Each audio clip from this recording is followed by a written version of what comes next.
Au diapason de la mémoire de la Shoah, à laquelle empruntent toutes les mémoires des traumatismes de l'histoire, les fils et filles de républicains espagnols participent de ce que les sciences sociales nomment l'avènement de la victime.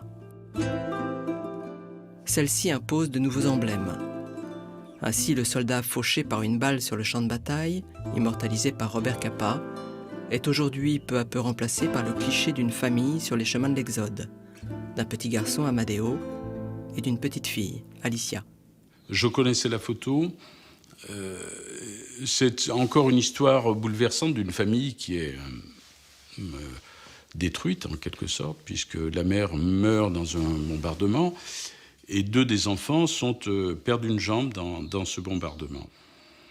Dans la photo, on voit ce monsieur qui donne la main à son frère, et qui est un Français qui a fait la guerre de 14-18 et qui lui-même a perdu une jambe dans l'histoire. Donc il y a trois unijambistes dans la photo. Et donc moi, j'ai voulu l'asseoir, parce qu'on voit sur la photo qu'elle est fatiguée de marcher, quoi. Hein. Et voilà, donc symboliquement, je lui tends une chaise pour qu'elle se repose, et voilà.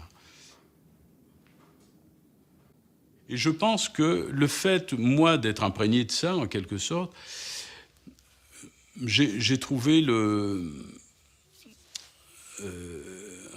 modelage juste, pas la parole juste, le modelage juste.